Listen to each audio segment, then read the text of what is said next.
Amen. Purihan ng Diyos na muli tayo makadako sa pagkikinig ng kanyang banal na salita. Maliwanag ba mga kapatid? Yan ba? Kasi gumagamit tayo ng webcam, hindi Bluetooth, para matesting hanggang para gagamitin natin ito bukas. Amen. At buksan po natin ating mga Biblia. Ito po sa Psalms chapter 5. Verse 11 to 12. Psalms chapter 5, verse 11 to 12. But let all those that put their trust in thee rejoice. Let them ever shout for joy, because thou defendest them. Let them also that love thy name be joyful in thee. For thou, Lord, will bless the righteous. With favor will thou compass him as with a shield. Tagalog po, sabi rito, ngunit iyong pagalakin ang lahat ng nagsisipagkanlong sa iyo. Pahiyawin mo nawa sila sa kagalakang magpakailanman, sapagkat iyong ipinagsasanggalang sila. Magagalak nawa rin sa iyo ang nagsisiibig ng iyong pangalan, sapagkat iyong pagpalain ang matuwid. O Panginoon, binibirin mo siya ng paglingap ng gaya ng isang kalasan. Kaya po sandali manalangin. Ang banal na pangyarihan sa lahat, purihin ka Panginoon, purihin yung banal na pangalan, purihin ka sa lahat ng oras sa Diyos. Sa oras na ito kami, Panginoon, ay mag-aaral ng banal na salita. Salamat sa pribileyo ng punong panalangin. Pagpasalamat, makahiling sa iyo. At higit sa lahat, ang muli ka rin ay makakaling ng banal na salita. Nalangin namin, Panginoon, ang pangunguna ng Espiritu Santo. Kabayan mo yung lingkod na gagamitin, bigyan mo naman ng karunungan na gagaling sa iyo. O mangusap sa Kanya. Kami mapagpala, Panginoon. Unawan namin yung ibig mong paabot sa amin. Mabusog muli ang aming mga kaluluwa, mapalakas ang aming pananampalataya. Karoon kami muli ng inspirasyon ang patuloy sa aming buhay spiritual. At higit sa lahat ng magtagumpay. Sa pangalan ng Paisus, sa mga ang pamagat po ng pag-aaralan natin, yung privilege to rejoice in the Lord. Isang pribilehiyo na tayo magalak sa Panginoon. Mga kapatid, karamihan sa buhay natin bilang Kristiyano, meron palaging tinatawag na pasanin. Mayroon tayong problema, mayroon tayong pangailangan o kakulangan.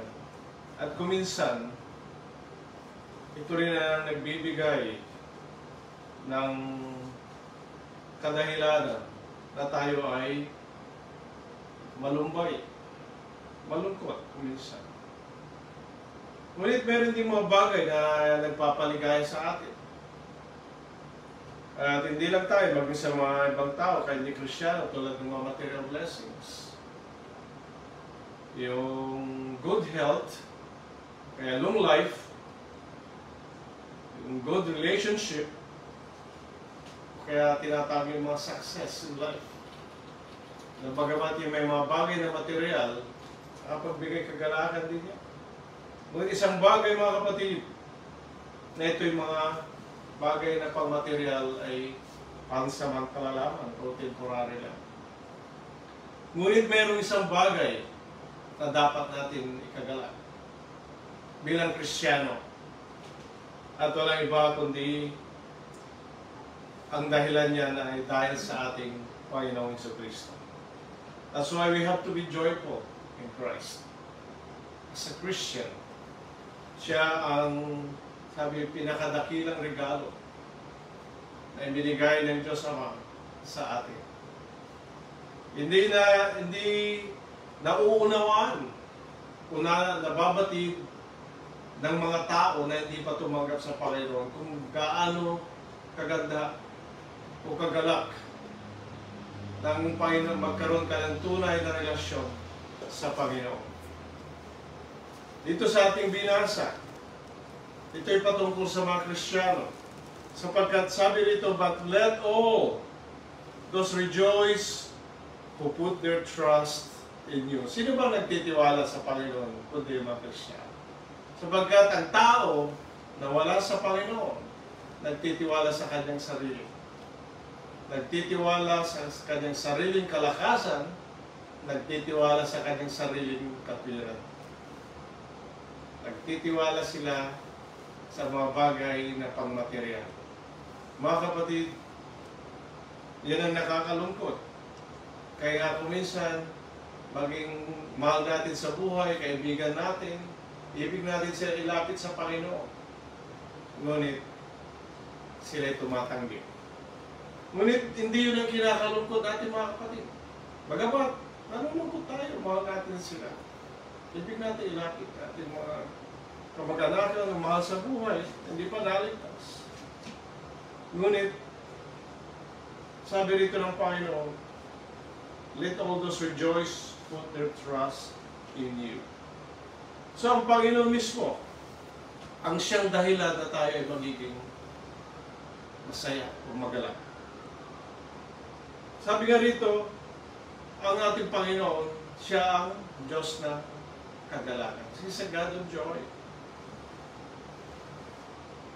Hindi siya God ng sorrow. Bagamat siya naghirap, siya namatay dahil sa ating kasalanan, dinala niya yung ating kalungkutan upang bigyan tayo ng kagalakan. Amen? Amen. Kaya, kinakailangan mga kapatid, na ibigay natin buong puso ang ating pagtitiwala sa Panginoon. You have to trust in the Lord with all thy heart, sabi. At all times. Sabi doon sa Proverbs 3:3 to 3:5. Nakasulat doon. Kaya, hindi sinasabi na tayo magtiwala sa ating sarili, kundi pagkatiwala natin sa Panginoon ang lahat. Alam niyo ba na hindi ko lang patuto sa inyo, no? Ito yung parating na anniversary bukas, lahat ng preparasyon mga kapatid. Salamat sa panalangin lahat ng mga bagay. Hindi namin alam kung paano aayusin. Dahil maraming salamat sa Panginoon, may mga binigay na kaluluwa na darating kung paano natin aayusin. Kasi dalawang part ng bahay, merong living room at merong family room. Kaya inisip lahat ng bagay, yung palang Panginoon, sabi nga hindi magkukulang. Idalangin natin at dahan-dahan maayos. Kaya salamat sa Panginoon, itong pulpitong ito, nandito ako ngayon dahil dito ay pinaposisyon ng Panginoon na nasa isang lugar ang mga bisita at tayo po makakasama. Amen? At hindi lang yun. Marami pang bagay na inaayos ng Panginoon. Kaya kung isang mga malilit na bagay na ngayon, binibigyan ng Panginoon, gaano pa kayong mga bagay na pang-spiritual. Na sapagkat yun ang gustong-gusto ng Panginoon na ibigay sa atin na tayo magalak. Kaya kinakailangan na tayo magtiwala sa Panginoon, hindi sa ating sariling kalaman. Sabi nga, yung sariling time ng Panginoon, pagkakalob niya lahat mga yan. Kailangan hindi tayo magtiwala sa ating sariling kalakasan, kundi kailangan natin yung kalakasan na gagaling sa Panginoon sa lahat ng oras. This is our life as a Christian. Itong buhay natin ito. At kung ito ang ating buhay, salamat sa Panginoon sapagkat kasama natin siya. Hindi natin kasama sa libutan. Kaya kasama natin ang Panginoon at yung kaligtasan na natanggap natin, yun ang bibigay kagalakan at kapayapaan. Amen? Yung kagalakan na yun. Sabi nga palagi that Christ is the antidote of loneliness. Yan, yun ang cure. Ano nagbibigay ng daan para bakit tayo nalulungkot? Maraming bagay. Hindi lang mga material, kundi kuminsan yung mga pagsubok. Yung mga trials, temptation, adversities in life. Marami yan. Pero mga kapatid, kinakailangan, sabi nga rito, na tayo magalak kung pinagkakatiwala natin kung tayo nagtitiwala sa Diyos. Sabi pa rito sa ating binasa, let them ever shout for joy because you defend them. Amen? Mayroon tayong dahilan na tayo magalak sapagkat mayroon tayong Panginoon. Christ is our defender. Bakit tayo nagagalak? Sapagkat mayroong divine protection. Alam mo ba na sa aking pagtatrabaho sa hospital, kami ni Sister Bell, iba't ibang klase ng tao, iba't ibang klaseng sakit, iba't ibang circumstansya, iba't ibang bakit sila nandun, ano ang dahilan. Kung minsan may dumarating doon, nag-aagaw buhay, yung iba patay. At kung minsan nakikita ko yung mga kasing edad ko, at ito yung sabi ko na yung pinagkakatuto ko. Tinatanong ko yung mga edad nila, mas bata pa sa akin. Pero ang dami na nilang sakit. Kaya ako yung bumubulong sa Panginoon, salamat Panginoon. Nasa edad kung ito ako yung nakapagtrabaho pa. At kung sino yung mga mas bata pa sa akin, silang aking tinutulungan. Mga kapatid, napakabuti ng Diyos sa akin. Amen. Yung divine protection ng Panginoon, tatanda natin, ano? That's the way how He preserved His people. Kaya, ako'y naniniwalang lubos na yung mga matutuwid, yung mga anak ng Diyos, pinapahabang buhay. Amen? Amen ba tayo dyan? Amen. Amen. Totoo po yun. Kasi, nasa safe side ka palagi. In a sense na, hindi mo na yung mga ginagawa mo sa buhay, hindi ka pupunta sa mga bagay makasalimutan. Hindi ka umiinom, hindi ka nagda-drugs, hindi ka pupunta doon sa mga bagay na delikado. Iniingatan ka, nag-iingat ka, at iniingatan ka ng Panginoon. Ngayon sa mga bagay, kuminsan, winter, nag-i-snow, umuulan, anuman, bumaba sa Pilipinas. Pero mga kapatid, kuminsan titignan mo yung mga bagay na yun, mayroong Diyos na nag-iingat sa kanyang mga anak. At iniingatan din niya yung mga hindi Kristiyano. Sapagkat binibigyan sila ng chance na sila ay makaligtas. Kaya yung pag-iingat ng Panginoon sa ating mga kapatid ay napakaganda sapagkat it's against all odds. Ibig sabihin, guaranteed yung protection. Kung minsan lalabas tayo, pupunta tayo sa trabaho, sasabihin natin, bukas uwi ako ng maaga. Sapagkat meron kang hope na ang Panginoon mag-iingat sa iyo. Matutulog ka ngayong gabi, meron kang hope na gigising ka ng Diyos bukas. Bakit hindi natin pagkatiwala yung araw pa ng bukas? Yung mga plano, yung mga alalahanin natin, lahat ng mga bagay na kuminsan iniisip natin nagpapabigat ng ating damdamin. At kuminsan naapektuhan yung lahat ng ating mga ginagawa. Kailangan natin na pagkatiwala sa Panginoon at tayo mag-alak doon. Pag ipinagkatiwala mo na sa Panginoon, mga kapatid, sabi na, hayaan mo na ang Diyos na magplano. Tapos isa pa dito, sinasabi dito sa verse 11 pa, let those also who love your name be joyful in you. Yan. Yung mga tunay na mga nagmamahal sa Panginoon. Alam mo ba yung pangalan ng Panginoon? That is the sweetest name. Amen. Not only in this world, but the whole universe, sa langit at sa lupa. Yung pangalan na yun, di ba pag binanggit ang pangalan ng iyong minamahal, ano nangyayari? Nagkakaroon ka ng kagalakan. Amen? Oh, yung mga noong araw, tayo naliligaw. Pag binanggit yung pangalan, lumulukso yung puso. Pero ngayon tayo ay in love sa Panginoon. Amen. Amen? Kailan tayo magalak? To love the Lord is a joyful life.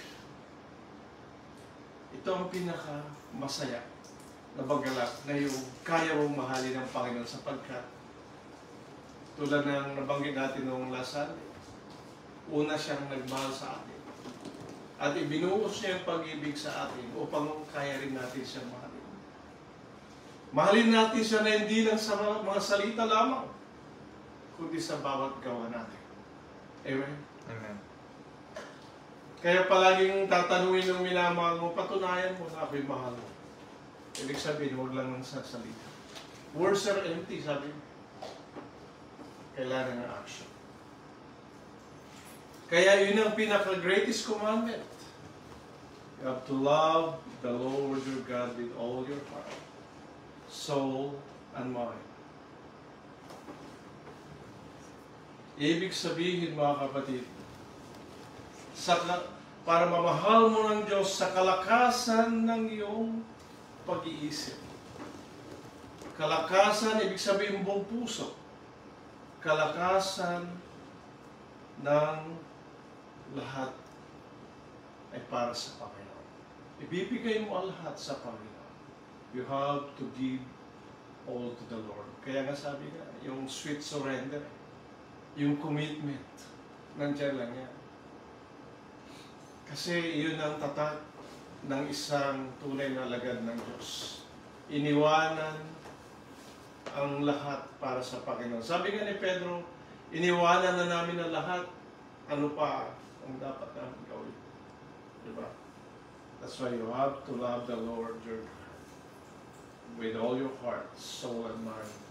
And you have to love others like yourself.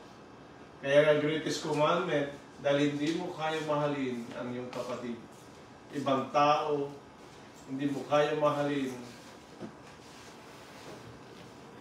ang nagagalit sa iyo o anuman kung hindi mo mahal ang Panginoon. At yan ay magagawa natin mahalin ng Diyos sa pamagitan ng Kanyang biyaya. The grace of God.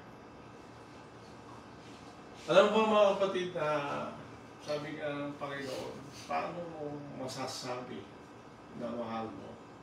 Kasi yun ang expectation ng Panginoon sa bawat kanya. Kaya nga tinanong niya si Pedro, do you love me?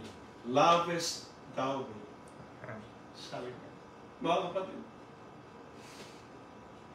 that's the God moral expectation of man or Christian. Love and obedience. Kaya, doon ka naman magagaling. Kung ikaw ay tunay na nagmamahal sa Diyos, ikaw ay masusunod.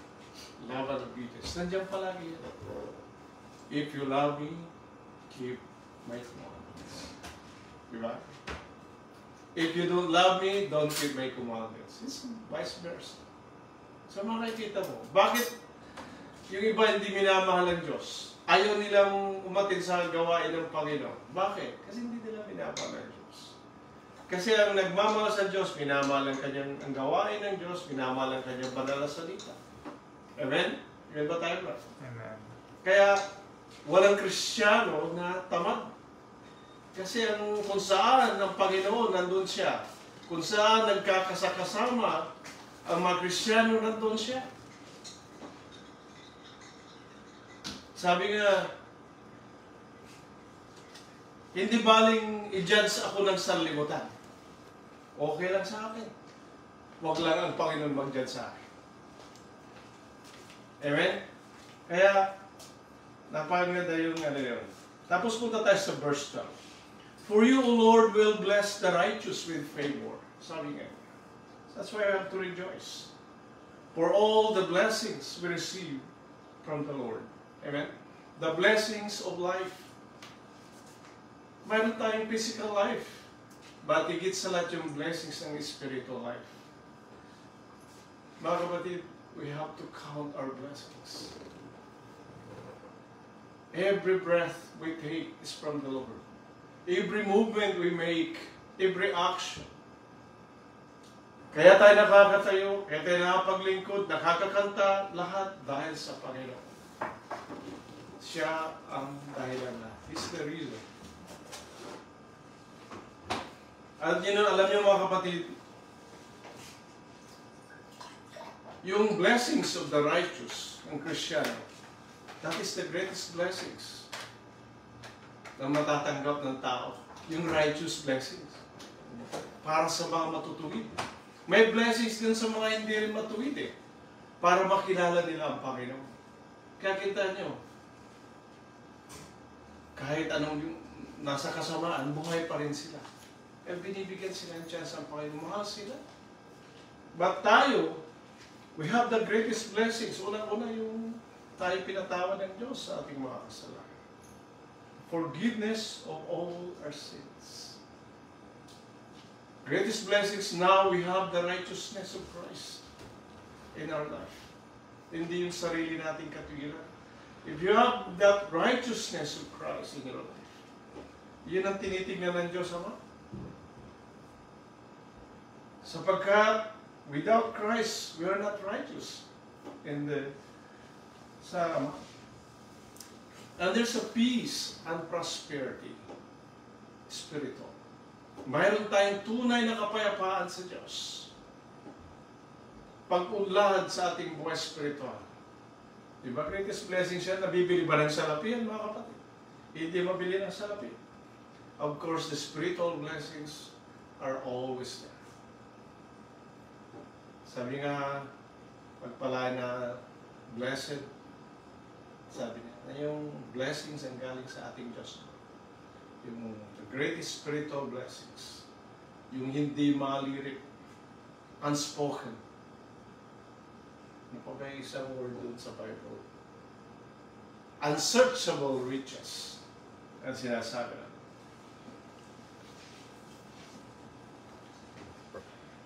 Kaya mga kapatid, yung blessings of His grace, hindi lang sa salvation, alam natin lahat yun. Sanctification. Kaya, hindi yung mga biyayang yun na natanggap natin sa Panginoon, hindi tayo nagmamalaki. Amen? Kundi, habang natatanggap natin yung mga biyayang yun, lalo tayo nagiging humble. Amen? Hindi yung makita mo ibang tao, of course you feel superior sapagkat nasa taas ka.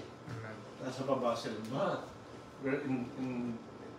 sa ating puso, tayo pa rin ay humble. Alam mo, kaya nga yung tawag sa mga Kristiyano, mga tupa, maaamo, mapagpakumbaba. Kuminsan, ang Kristiyano siya nagsasacrifice dahil sa mga makasalanan. Kuminsan, maraming mga ginagawa ang diablo laban sa mga Kristiyano. But, dapat malaman natin, mga kapatid, ikagalag natin, na the more you're humble, the more you're strong. Amen?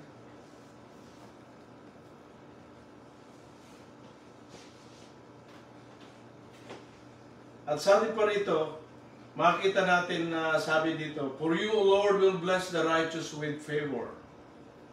Anong favor? Pabor na gagaling sa Diyos. Ito yung tinatawag na favor of love, grace, loving kindness. Tatandaan natin mga kapatid yung answered prayer. Malaking pabor yan sa Panginoon sapagkat dinidinig ng Panginoon ang panalangin ng mga matuwid. Amen? Sa katatagumpay ng bawat isa, ng bawat kongregasyon dahil sa panalangin ng mga magkakapatid. Nagkakaisa sa panalangin. Sapagkat nadarama nila yung burden na yan. At alam ng bawat isa na ito ay pinakamahalaga. Mga kapatid, ngayon pa lang ako'y nagpapasalamat sa inyo sa panalangin niyo, sa amin, sa ating lahat, sa bawat isa. Amen. Lalo tayong magiging malakas, lalo tayong magiging masipag, lalo tayong magiging active sapagkat tayo nagkakaisa sa panalangin. Salamat sa ating kapatid, Sister Judy. Nagpapaalala pa doon sa mga pangangailangan, sa prayers. Amen. Amen, mga kapatid. Kahit saan siya. Hindi siya tinatayo ko siya, tinatakas. Kahit saan lugar siya, papadala at ipapadala niya. Kapatid, napakabuti po yun. Isang dahilan para tayo maging magalak sapagkat tayo tunay na naglilingkod sa Panginoon. Tayo naglilingkod sa Diyos. It's a privilege and a blessing. I'm joyful to serve the Lord. Amen. At alam niyo mga kapatid, sabi pa rito, with favor you will surround him as with a shield. Shield. Anong sa Tagalog yun? Yung tinatawag ng shield. Kalasan. Defense. Protection. Security. Lahat siya. So, sabi nga nung naalala ko minsan, meron isang kapatid, hindi mo na kailangan yung mga insurance. Hindi mo na kailangan yung mga... Kasi, nung ilang taon kami sa Dubai, 17 years, never kami bumili ng insurance. You see? Never kami bumili insurance. Pagdating sa North America, dito po insurance. Ang dami yung mayamang Pilipino. Yung business nila, insurance. But we have the assurance from the Lord. Amen. Ano sabi niya? Trust in the Lord in all thy heart, and lean not unto thy own understanding. In all thy ways acknowledge Him, and He will guide your path. I will never leave you nor forsake you. Kita mo yung assurance na yan. Mga kapatid, bilang panghuli, ayoko magtagal kasi marami pa tayong gagawin. Mga kapatid, ito ay isang dapat nating igalak after everything. Dapat natin igalak, sabi ng Panginoon, sapagkat ating pangalan ay nakasulat sa langit. Book of Life. Amen? Amen. Amen ba mga kapatid? Amen. Kaya tayo nagagalak doon. At kung yan ay nakasulat sa langit, ang ating pangalan, hayaan natin na palagi nakasulat na hindi ito mabubura kailanman. At tinitiyak ng Panginoon, hindi naman niya ito buburahin sapagkat tinutulungan tayo sa lahat ng oras na hindi tayo magkasala. Tinutulungan tayo sa paglilingkod, tinutulungan tayo sa ating maalalahanin, siya nagbibigay protection. Mga kapatid, kung may mga unanswered prayers pa tayo, unspoken requests hanggang sa ngayon, hindi pa nasasagot, I know, one of these days, ibibigay ng Panginoon yun. At yun ang ating sinasampalataya. He makes it beautiful and joyful in His time. Amen? Kaya pagpala ng Diyos ang kanyang maiksing mensahe, nawa tayo na pagpala, binabalik ko na kay Brother.